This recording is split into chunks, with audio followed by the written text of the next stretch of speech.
everybody. Welcome to this week's episode of the Dense Pixels Podcast. I'm your host, Brad, joined by my co-host, Carrie. What's up? So I was going to give Mike a shit for not being on for the second week in a row. I called him to see, make sure everything's going okay and to also figure out when we're doing Golden Tongues next. And as soon as he picks up the phone, all I hear in the background is...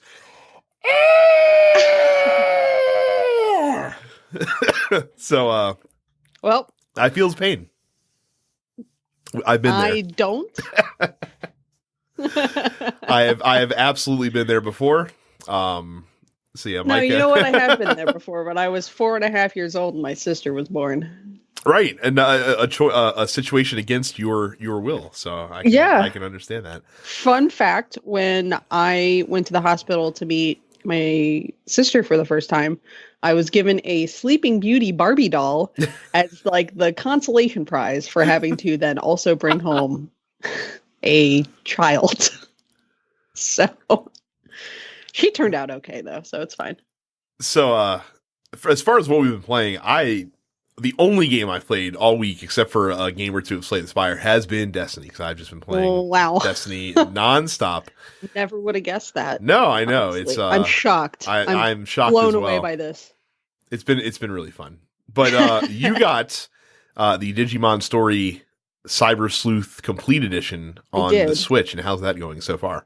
It's good. I've only been playing it in handheld mode, which has been interesting because I've basically otherwise had a sports ball of some sort on the television, which, I mean, that's one of the best things about the Switch is I can sort of have that on passively and still be doing something else. I mean, you can go back a few years on the podcast and hear me hyping up the first Cyber Sleuth when that first came out on PlayStation 4 like 3 years ago. And it's still a lot of fun, and I still think people should play it.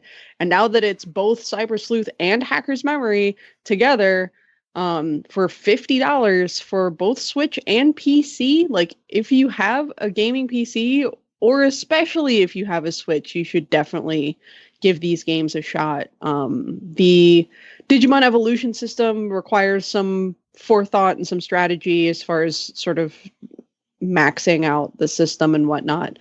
The story's a little goofy, but the characters are fun. The music is really good. It's a super fucking fun game. Even if you're not like a big Digimon fan, it's just a good JRPG and you should definitely play it. So I think both stories are basically 35 to 40 hours each. So you're getting like 85 hours worth of JRPG content for $50, which I think is a pretty good deal. The one thing I would suggest is make sure that if you're playing these games for the very first time, that you're playing through Cyber Sleuth first instead of Hacker's Memory. When you go in to start a new game for the first time, it doesn't really tell you one way or the other where you should start. You're like Hacker's Memory is framed as sort of a side story to Cyber Sleuth, so you're not really going to have context for a lot of what's going on unless you've finished the original Cyber Sleuth first. So, but yeah, it's fun. They're good games. Very cool. And as we saw last week, I can't believe it's been an entire week. It has almost since that happened, since the NLCS.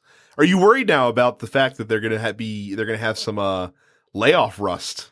No, because I mean they've still been at the ballpark. It's not like they won the World Series and then sat on their ass for a week. Yeah, but it's not the same. And pitchers like to be in their routine of throwing every so many days and everything like that. So I don't know. I like to think that they're going to come in really fresh. This is a team that has a decent amount of folks with World Series experience.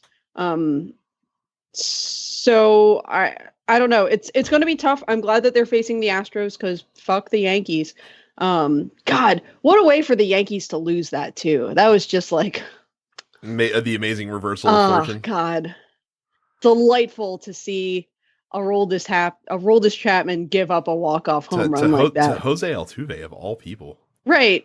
Like you're gonna give it up to like that's like the equivalent of like Rey Mysterio hitting a walk-off homer. Yeah, I mean, if anyone should have hit a walk-off to win it, it should have been Altuve. And if it was going to be hit off anyone, I'm so glad that it was Chapman. So couldn't have happened to a worse guy, I tell you. Like, to put a code on it, something that I did not realize is that the 2010 to 2019 decade is going to be the first decade without a Yankees World Series championship since the 1910s. Yeah. Which automatically puts this in the running for the best decade in human history. Yes. Yes, it does. I mean, ultimately, the Astros won it all 2 years ago with approximately the same roster that they have right now. Pretty close too. Yeah. It's going to be somewhat of an uphill battle.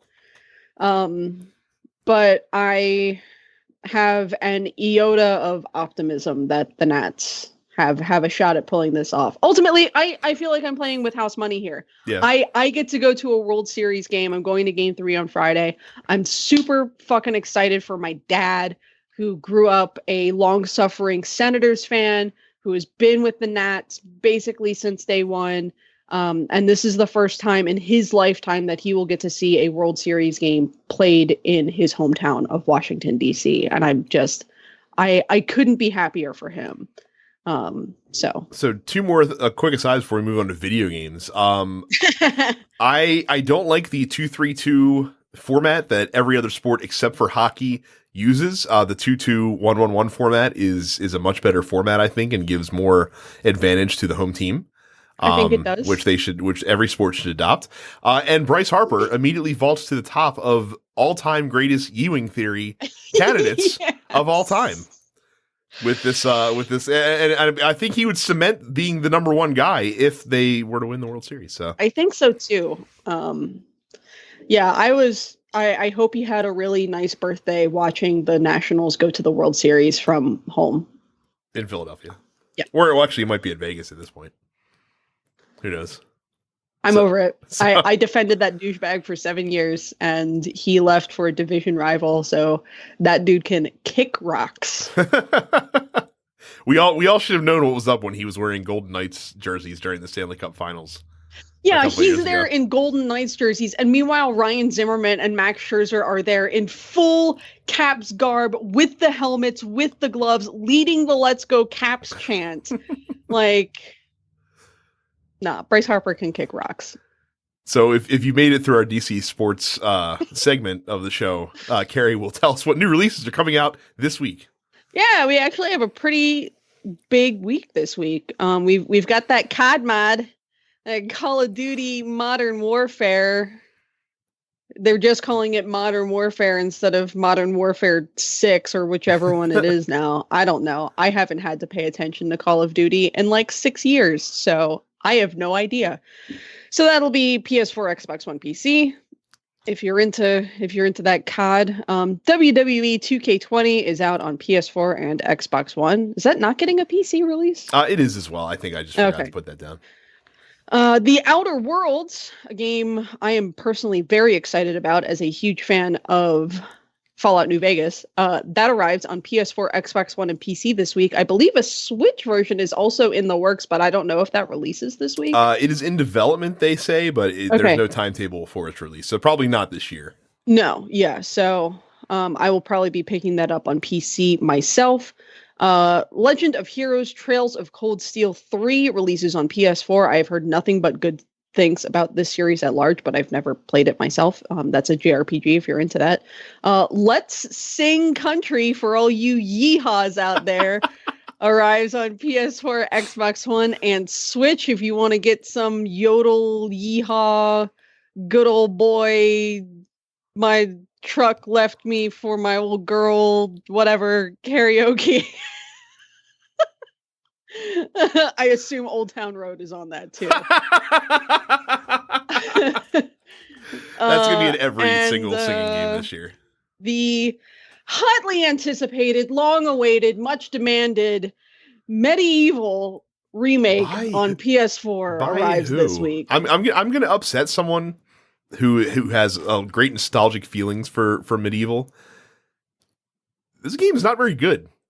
I played it on the PSP a decade ago, more than a decade ago, and it could janky 3D action platformer, isn't it? Well, and coming out in the time where that was like the thing to do back in that day was have 3D action platformers because they were all the rage in the PS1 era. The problem is that Sony had some really good ones that weren't medieval. You had Spyro. You had the Crash series, barring Crash 1, but you had Crash 2 and 3.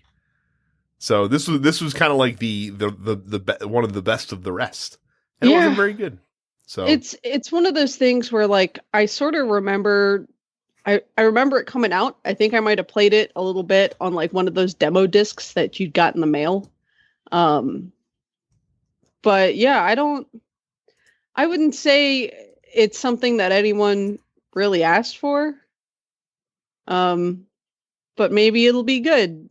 If you like it, neat. If you don't, plenty of other games to play.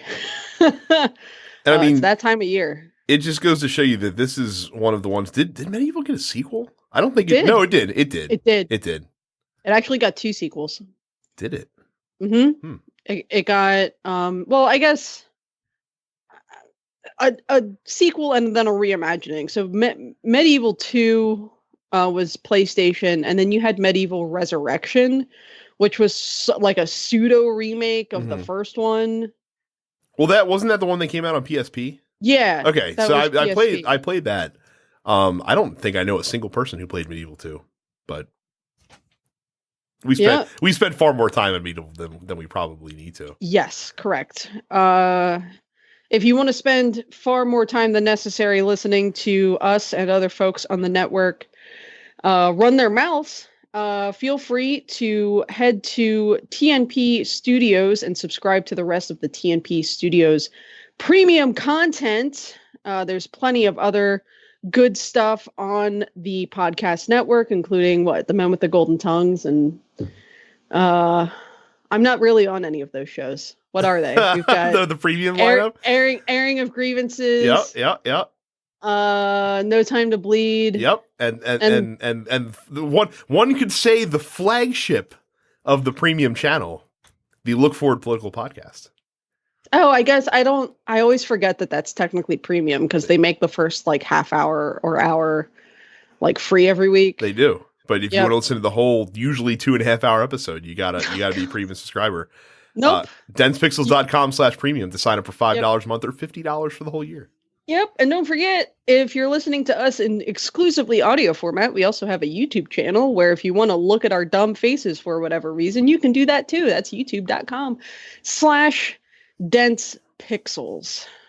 Now we can get into the news, which is mostly follow up from last week. Oh yes, so because that BlizzBiz just won't quit. Well, we talked extensively last week about a very bad week for Blizzard in the wake of banning a popular player over protesting to free Hong Kong. Blizzard still finds himself in the hailstorm of the free Hong Kong situation. We talked last week that there were 3 students from American University who held up a free Hong Kong boycott Blizzard sign during an official competition stream. As of last week, those 3 students had not been disciplined by Blizzard, but now they have been. So now it is a 6-month ban, the same as the other bans that they have been handing out so far. Basically, one of the students said, Blizzard sent a letter to one of the students, Casey Chambers, who said, while, quote, every voice matters at Blizzard, and we strongly encourage everyone in our community to share their viewpoints in the many places available to express themselves, an official broadcast is not that venue. So basically, he was saying that politics is fine, just not here, essentially. Yeah, it's... I saw some people get sort of more upset at Blizzard about this. Mm-hmm. I guess the way that like I sort of looked at this was them sort of upholding their end of their statement, where it's like, well, if anyone else had said this stuff on stream, we would have banned them too. And then these 3 white boys were sort of getting away with it, and now they're not getting away with it. So yeah, I do feel like this was inevitable. And to that point, Chambers says, quote, we knew exactly what we were doing. No regrets. So Yep. yeah, they like, and they did know exactly what they were doing. So Yeah, I mean, he also said on Twitter, while delayed, I appreciate all players being treated equally and no one being above the rules. So yep. So I mean, good on them for taking stride. But again, shame on Blizzard for continuing to ban folks for this particular thing. It does not stop though with Hong Kong. They have been forced to postpone an event celebrating World of Warcraft's 15th anniversary in Taiwan, which was supposed to happen it was supposed to happen last week, I believe. But it has been indefinitely postponed for now. Basically, a lot of folks, since they posted it, a lot of people flooded their Taiwanese World of Warcraft's Facebook page with pro Hong Kong sentiments. Blizzard does not have a statement about this particular cancel or postponement at this time. Of course, Taiwan, another former Chinese territory, or they might be a current Chinese territory, that is once had the same level of independence, I guess, that Hong Kong is striving for. Those two countries specifically are very sensitive issues for the Chinese government. So I'm not too surprised that this happened as well. You also had Blizzard during a Hearthstone stream banning people in the Twitch chat for offering up, pro Hong Kong sentiments, essentially. Blizzard said that they are not banning people from Twitch chat. It is an automated moderating system that is triggered by viewers spamming any phrase repeatedly, and they said they expect to have the issue corrected shortly. No update as to whether they did indeed correct that issue or not, but again, a really bad look in the wake of everything that's going on right now. Yep. So arguably the biggest Blizzard news out of the week was a bipartisan letter coming from Congress with Senators Ron Wyden and Marco Rubio signing such a letter with support from Representatives Alexandria Ocasio-Cortez, Mike Gallagher, and Tom Malinowski, addressed specifically to Activision Blizzard CEO Bobby Kotick regarding the suspension of Blitzchung, saying, "We write to express our deep concern about Activision Blizzard's decisions to make player Blitzchung," because I'm not going to say his real name because I'm white, forfeit prize money and ban him from participating in tournaments for a year after he voiced support for pro-democracy protests in Hong Kong. This decision is particularly concerning in light of the Chinese government's growing appetite for pressuring American businesses to help stifle free speech. Look, if you get Marco Rubio of all people to fucking come out and do something, you fucked all the way up. Yeah. That dude sucks. Yeah. At life. Yes. And even he's signing on to this resolution. Look, man, I don't think where you want to be is in the crosshairs of Congress. That's usually not a place you want to be. No. Look, we said it last week. Not much has changed this week. Blizzard continues fucking up all the way with this situation. And, we predictably said that they were going to lay low or try to lay low for this, leading up to BlizzCon, which is happening next weekend.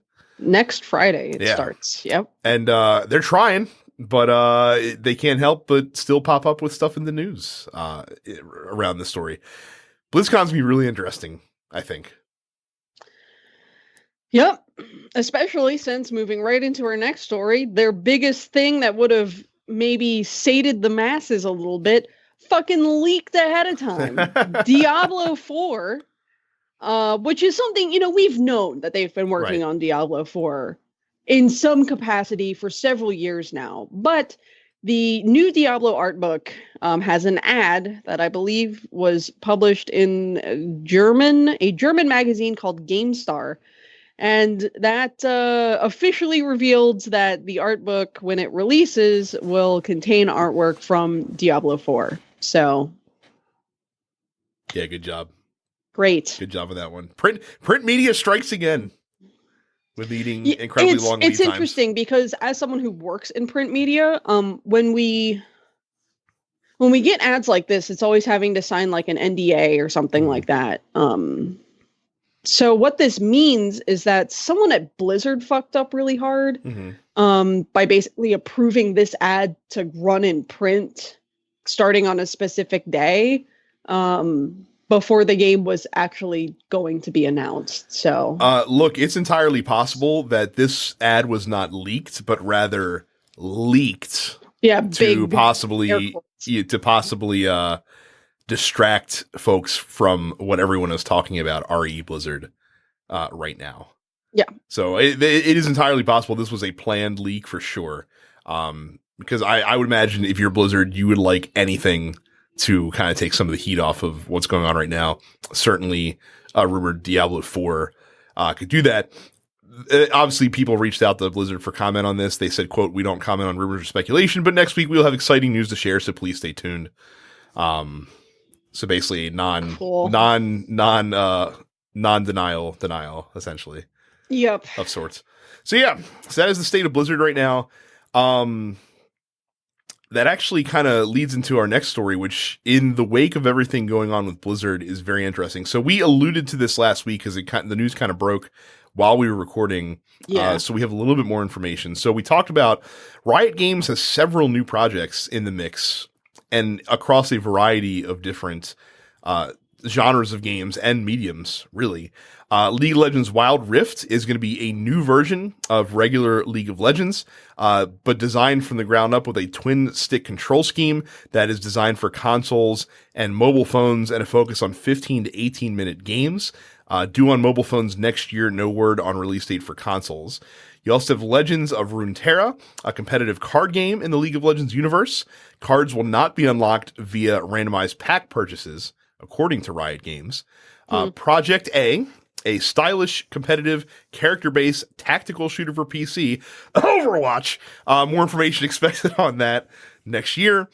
Project L, a fighting game being set in the League of Legends universe that is in early stage development and being headed up by Seth Killian, formerly of Capcom and founder of EVO.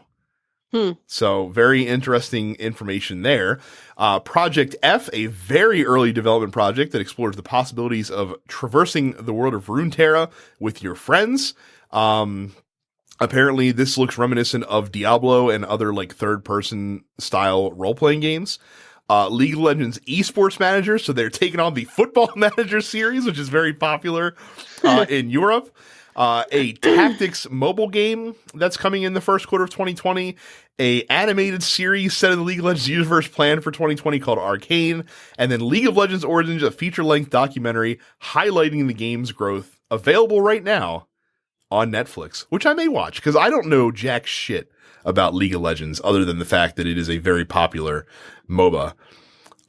This is a tremendous amount of new projects to announce all at once, and boy howdy, could they not have asked for better timing with which to announce this in the wake of the firestorm that Blizzard is engulfed in. Because when I look at this lineup of games, this looks like this is Riot Games taking the fight to Blizzard head to head. Sure. Now, the one sort of caveat with all this is the fact that Riot is owned 100% by Chinese company Tencent, which may impact how League of Legends and whatever other esports games come out of Riot, how they interact with the whole Hong Kong political situation. So it's like, if you're upset with Blizzard and how Blizzard has handled this situation, wait until something happens with one of Riot's games and see how badly they fumble that football. Well, they're the ones that have already gotten out ahead of it. I mean, we talked about last week how they were like, "Hey, no, that was Epic last week that got out ahead of it." No, Epic said we're not going to ban players for doing speech. Riot basically said to their players, "Hey, this is not going to be tolerated, so don't even think about it." Oh, okay. So they were the ones getting out ahead of it publicly, but of course, since they haven't had an incident that they've had to put a fire out on, not a big deal. Yeah. Personally, I'm not going to be engaging in anything Riot puts out because their corporate culture is fucking awful. Yeah, we've talked about some of those stories as well, for sure, over the past several months. No, I'm not going to give them any of my money. I played League of Legends for a hot second back in 2012, and that was enough for me. So, We'll see how it goes. We shall. I mean, it seems like they've been trying to take strides over the past several months, making their corporate culture better, and having more negotiation rights for their employees, which is a good thing. Like I said, we'll have to see how this goes. A lot of these projects are in early development. Obviously, I wouldn't expect to see many of them until at the least late 2020, if not further on. But I don't know. I felt like they had to be kind of like giddy announcing some of this stuff, considering that Blizzard has the maximum amount of heat put on them that they possibly can at this point in time. And some not as good news for large companies, the much anticipated human NPC update that we were supposed to see come out for Fallout 76 in November has been delayed into next year. Bethesda said that the Wastelanders expansion, which is a free add-on for Fallout 76, is now going to arrive in the first quarter of 2020, which means as late as March 31st. Quote, it's going to need more time to be the best, most polished update it can be. We've continued to reevaluate and change our processes to make sure the work we're doing hits our quality bar and yours. Carrie, you are the biggest Fallout 76 fan that I personally know. How disappointed are you with this news? It's a little disappointing.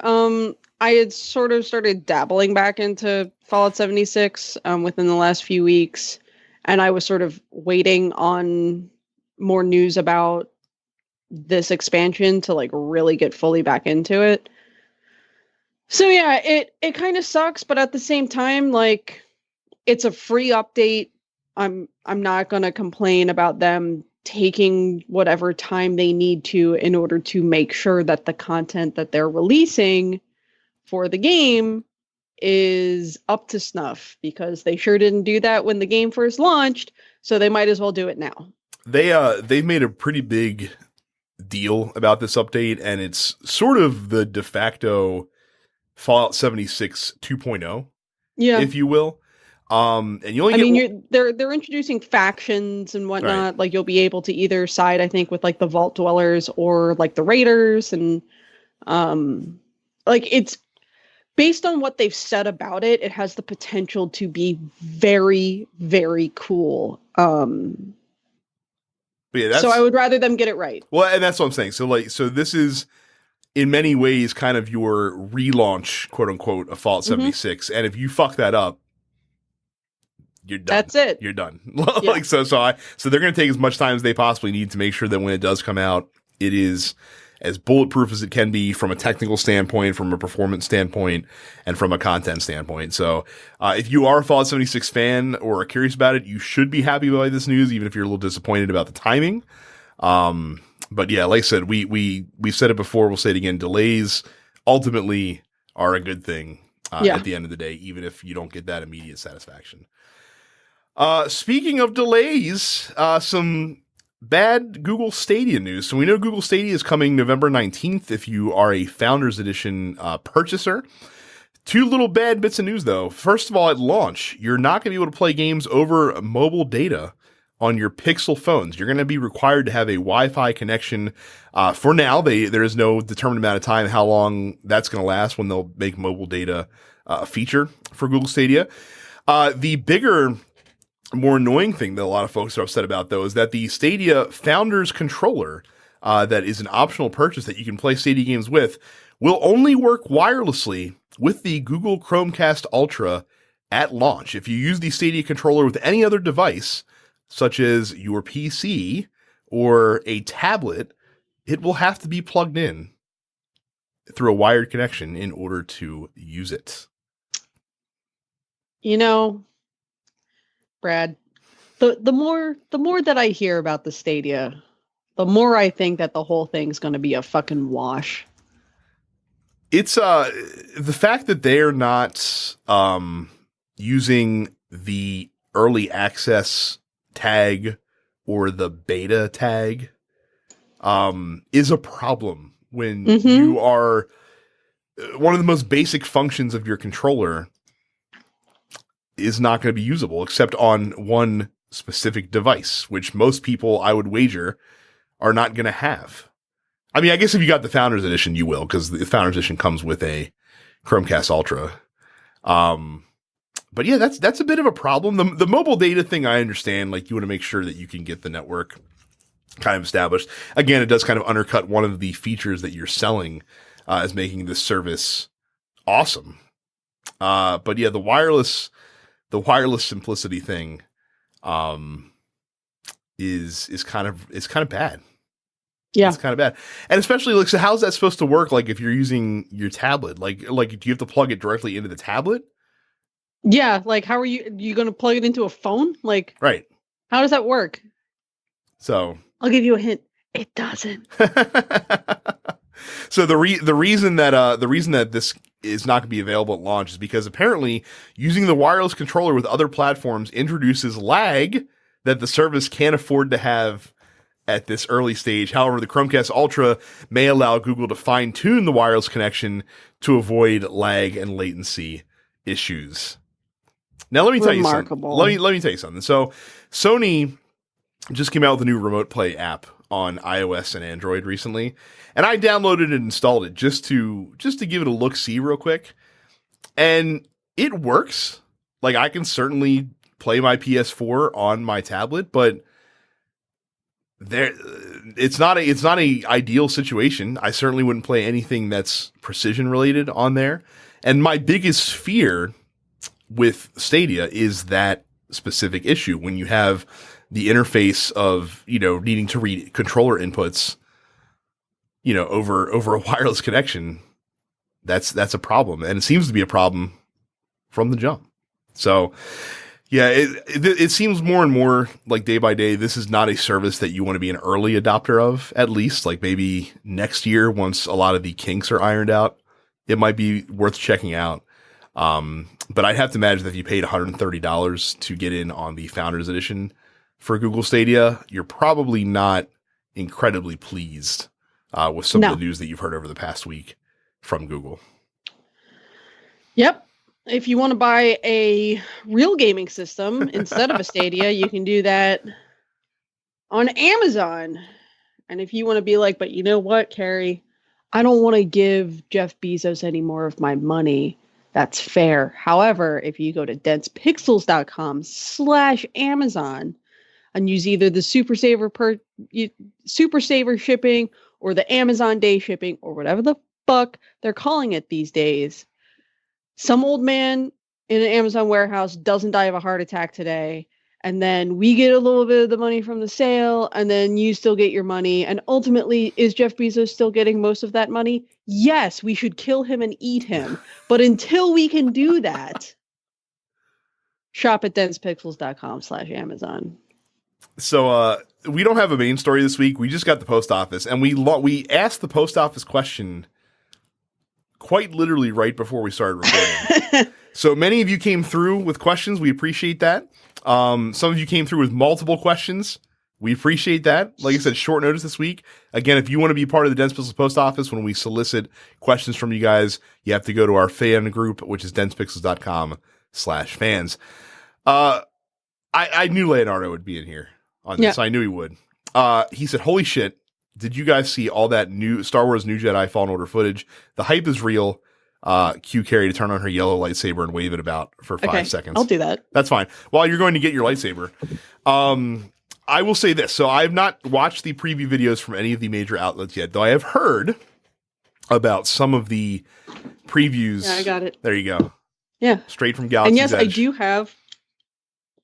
Oh, there it is. There you go. I got the yellow blade on. So I haven't switched it back to the purple. I intend on switching it back to the purple. But the yellow sounds really cool. Oh, they have different sounds? I didn't know that. Yeah. Very interesting. There you go. So yeah, I haven't watched any of the preview streams yet. I do want to. The hype around the game is certainly building from many outlets. However, couple caveats. Number one, previews are always hype. Okay? Very controlled environment. Now, apparently these previews had people playing 3 hours of the game without their hands being held. So they had a little bit of freedom to explore and stuff like that. It's a little bit better than a normal, very sterile preview, but still, it's a preview. Previews are always hype, number one. Number two, It's still a single-player Star Wars game. Number 3, EA, still involved. Last I checked. And so we'll see. We'll see. I'm going to also make Rashawn's question here.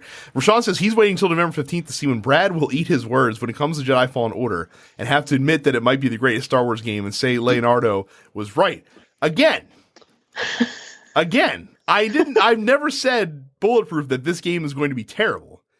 I've always stood by the fact that history says that this game is going to be terrible. And what they've shown of the game to this point, these previews notwithstanding that just happened over the past week, didn't do anything to make anyone think that the game was going to be anything other than what we've seen before with Force Awakens and stuff like that. So if the game does come out and it's like a 9.0, I wasn't wrong. It's just that EA and Respawn bucked the trend. They bucked tradition. I hope it is good. That's what I've always said. I hope that the game is great. I would love for you guys to be excited about a new Star Wars game. I would love to be excited about a new single-player Star Wars game. So we'll see. It seems like there's some like Dark Souls-ness kind of in the game a little bit as well, which people are excited about. They said a lot of folks said it reminded them a lot of like God of War, which is an encouraging sign to hear. We'll see. You're probably going to fight Darth Vader at some point. Shocking news. Yeah, but Darth Vader's pretty cool. I know, but Darth Vader's and everything. I'm so tired of Skywalkers. I'm so tired of all of them. It's fair. I'm so tired of it. I can't wait till episode 9 comes out, and then hopefully we never have to see them again. But we will, because they can't help themselves. Yep. So Gustavo says, "What's wrong with Tottenham?" I have no idea. Tottenham Hotspur is a fucking flaming dumpster fire, only slightly surpassed by perhaps that of Arsenal right now, which is fine. Like Arsenal can be on fire, but Tottenham's having a rough go of it. I don't know what's wrong, Gustavo. It's panic in fucking Spurs town, baby. And he also said Astros in 6. I think he's from Texas. So does Gustavo realize that I have the ability to remove him from the fan group? Is he aware of this? Look, if the Astros are going to win, I hope it's in 6 or 7 because I don't want to see another team. I don't want to see the visiting team celebrating on my field. Then you better hope it's in 5. Or no, I'm sorry. Yes, you're right. 6 or 7 because they have home field. I forgot. Nats have 3, 4, 5 at home. Okay. He also asks, "Is Death Stranding going to be a Game of the Year contender?" Who knows? It could literally be the best game we've ever seen, or the biggest pile of garbage. It could be at either of those extremes. Or it could be where it's probably going to be, and somewhere right in the middle, leaning towards good, most likely. So, Game of the Year contender? Sure. There's a lot of good games that came out this year, though. So we'll have to see. Eric says, and I'm going to pronounce these because you know what these are, and I don't. War Greymon or Metal Garurumon? That's actually correct. Very good. Both ends. Good job. War Greymon, though, ultimately, I mean, I prefer the Greymon line as far as Digimon in general. However, when it comes to the mega level Greymons, I'm going to pick Shine Greymon because he's cooler than War Greymon. All right. I don't know what the Digimons are. It's a wonder I know what Pokemon are. I'm certainly not going to know what the fuck Digimon are. Justin asks, no question, but he blames us for getting him into Destiny 2. Now he just needs to need people to play with to raid. Raiding's tough, man. It is very difficult if you don't have a group that you have with to raid with on the routine. I play Destiny all the time, and raiding has made up maybe 5% of my total time playing that game. If you're looking for folks and you don't have a group, there are several LFG websites that you can go to, and just look for groups that are willing to Sherpa folks, because obviously if you've never done it before, you're going to want people that are patient and willing to hold your hand as you go through the raids, because the raids, if you've never done them, are very, very difficult, generally require a lot of teamwork. They're generally very long, and it could be frustrating. So going in there with folks that know what they're doing, that are willing to be patient for you, is always a good thing. And a good Sherpa group will not just like put you on their back and carry you. No, they're going to make you participate, but they're willing to teach you and put up with your mistakes as you learn what to do. Gustavo comes back and says, is Cooking Mama a good way to learn how to cook? No. No. It's a good way to learn how to cook if you're going to play a game like that, is play Overcooked. That's a better way to learn how to cook than Cooking Mama. I think that like if you want like a DS game, I think there is actually like it's called Personal like Trainer Cooking. Yes. Yeah, Personal Trainer Cooking. And from what I understand, that's actually pretty good. And you can get that on Amazon right now for exactly, I kid you not, 1 cent. Plus $7.99 shipping. However, buy new, 1 cent, a penny. So there you go. Trey says, has anyone in the Dense Pixels crew ever get the DDR bug when that was a thing? Ooh. Sort of. Because like I didn't have a console to play it on until I was in college. And by the time I was in college, I wasn't really interested anymore.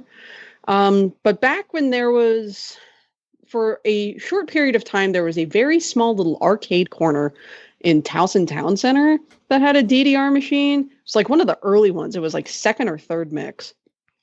And I would play that when I was at that mall in high school. And then there was one out at White Marsh. That was like a much bigger arcade, and they had like 2 or 3 DDR machines. So like I would play them. I would play DDR when I had the chance to. When I was in anime club in high school, there was a guy who was like real serious about it. He had one of like the home, like the metal pads at home, like not just the dumb squishy plastic foam shit. He had like the serious like pro metal pad. So sometimes he would bring that in and we would play. But as far as the Bimani games, I got real into Beatmania 2DX for a while. This is like 10 years ago. I got really good at 2DX. I was super fucking good at 2DX. And then I like broke up with the guy who got me into 2DX and like kind of stopped playing, and now I suck at it. So that's the thing about rhythm games, is like it's not something like, much like I'm assuming how fighting games work, like you sort of have to keep that skill set up. Otherwise you're just not gonna be able to do it anymore. So and for me, I didn't get into rhythm games at all until Guitar Hero came out, so I definitely bypassed the whole DDR craze. It was certainly not something I was interested in. Gustavo asks, who has a better chance of dropping their baby, Jay or Micah? So in talking to Micah today, I got to find out that Micah is as cavalier with his child as I am with mine. So like as his child was like crying a storm up, Micah's like, really? Like, are we really going to do this? Is it really that serious? That's how I am with mine. So based on that interaction alone, it's probably Micah. I don't think either of them are going to drop their kid, because they're both very careful parents. The other thing is too, it's also Micah because Micah has a son and Jay has a daughter, and you tend to roughhouse with the boys a little bit more, so there's more opportunity for things to go awry. It would seem. I was going to say Jay just based on the layout of his house. He has a lot of stairs in his house. And I'm having to assume that he will eventually trip on something on the stairs, and that baby's going to go flying. It's funny you say that. My sister actually just today was carrying her 18-month-old down the steps, and she tripped and slid, and in protecting the child, broke her ankle today, as a matter of fact. So yeah, I can understand where that might be something where you think that might be the case. Yeah. So. I haven't been to Micah's house. I don't know if he has a lot of stairs in his house. I think they will both drop their babies. That's where I'm going to go. Michael says, what's a game from back in the day that you greatly enjoyed but are afraid to revisit out of fear that it may not hold up today? Spyro. Yeah. Spyro's, I would actually say that is one that you could safely play. Probably because I just played the remaster. It's part of the reason why I've held off on playing the remastered. Yeah. I actually have like the Steam key for free or something. It was in the Humble Monthly, which my husband subscribes to. And I haven't played it yet, largely out of fear that it will tarnish the memory of playing it as a kid. Yeah. So I don't think that's a fear. I had never played Spyro before. And Okay. I played through the first like world and a half, and I was impressed actually with how good the game actually felt and played. So I think you'd be okay in that regard. I'm trying to think of what random SNES game would not hold up as well as it did before. I mean, I feel like I've had games that have been exposed to me through time that I've played later. Like GoldenEye was one. Like we all played GoldenEye incessantly back in the day, and I've played that game in the last 5 years. And brothers, it is not good. It never was. We just didn't have anything to compare it to. Yeah. Time screwed that game over. So GoldenEye is the ultimate example of this. You know what I am a little worried about? I am a little worried about ever revisiting Super Mario 64 again in the wake of Mario Odyssey. Because Mario Odyssey is so good. And I'm afraid that it being as good as it is might expose the few flaws that undoubtedly do exist in Mario 64. Yep. So maybe that's one to bookmark. I think there's a few big N64 games in general. I think a lot of the key N64 games, if you were to go back and play them today, probably wouldn't hold up. Yeah, Mario Kart chief among them as well. Yeah. Especially considering how that series has evolved over the years. Banjo-Kazooie. Yeah, that's not surprising. Not shocked about that one. Honestly. So again, we talked about 3D platformers being all the rage back in the Yeah. mid-90s. So. And surprise, most of them were fucking janky and not fun. James says, do we need to start a GoFundMe for Terrence's internet or what? Yes. Hey, densfixes.com/Amazon, y'all. Anthony says, which game are you getting first, Pokemon Sword or Pokemon Shield, and which starter are you picking? Obviously directed towards Carrie. So I have Sword pre-ordered. I'm probably gonna pick Grookey. I appreciate the fact that they haven't done as much talking up the starters' evolutions that they did with Sun and Moon. Of the three, I like Grookey the best. I don't know why. He has a cool stick. He has a real positive personality. I don't know. I think a part of it is because I look at him and the Beastie Boys song Brass Monkey comes into my head, except it's Grass Monkey instead.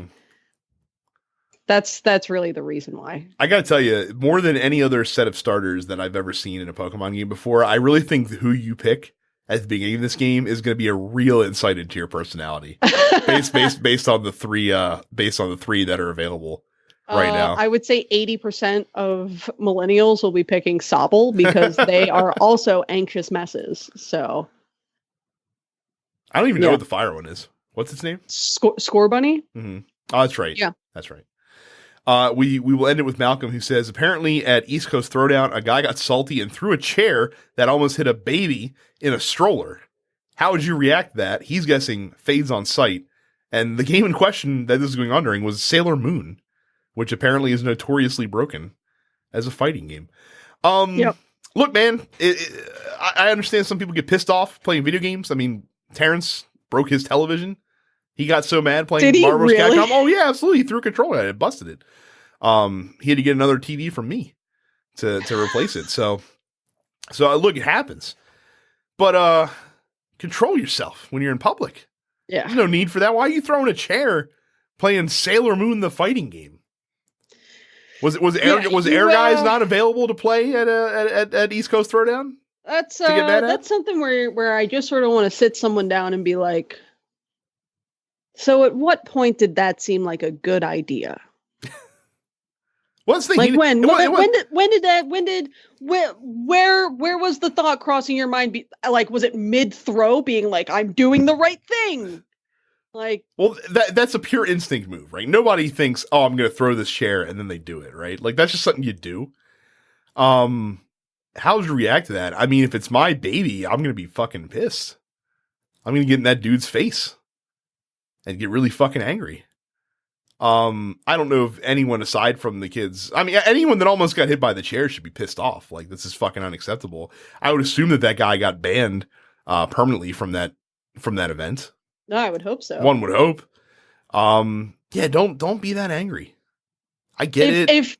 if that is your reaction to losing in a video game, even if it's at home, even if that's in the privacy of your home, and that's the level of anger that you have, get therapy.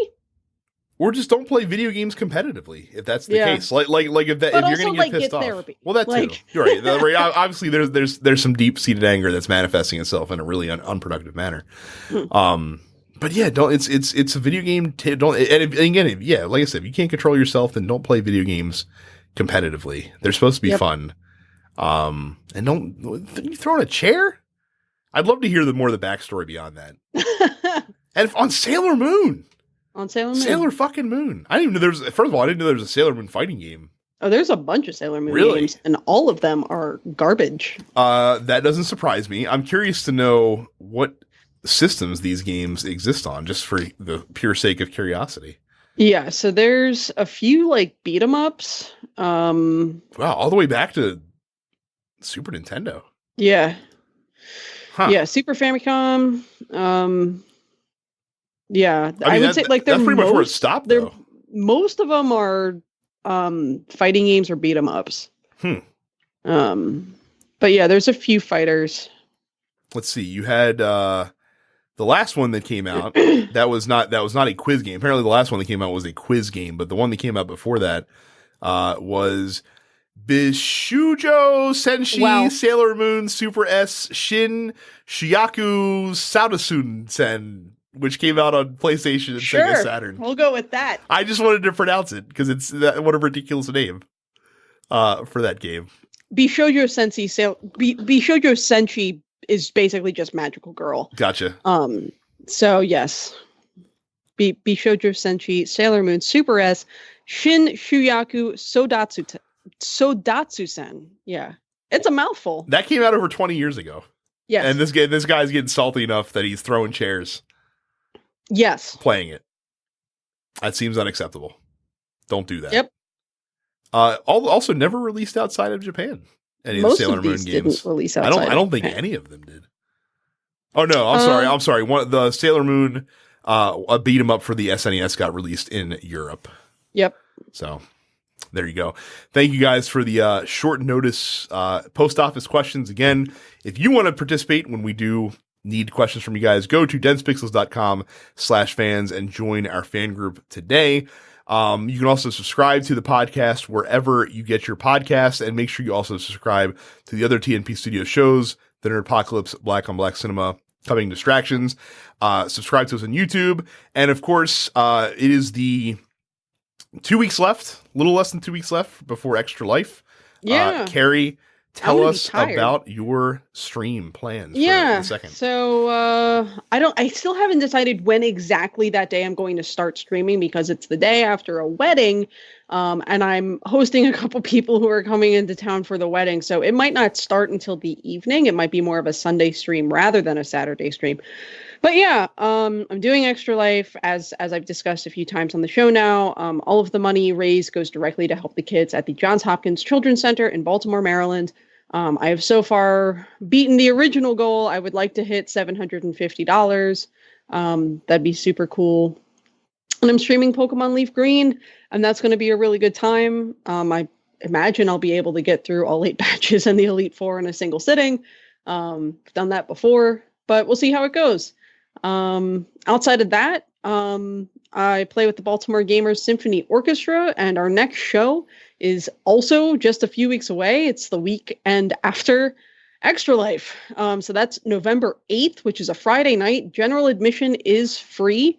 And we're doing like a raffle and all sorts of other cool stuff. And it's all themed to video game villains and other battles. So we're doing a lot of cool stuff. We'll be playing a bunch of shit you guys probably already know, like One Winged Angel and a Zelda boss medley and Shadow of the Colossus and Last Surprise, and it's going to be really, really cool. So if you are within the greater Baltimore region and you're looking for something to do on a Friday night in November, you should come out, because it's totally free just to attend. So, and if you guys want to watch Carrie's Extra Life stream on the 2nd/3rd November, she's on Twitch. Sup, it's Carrie.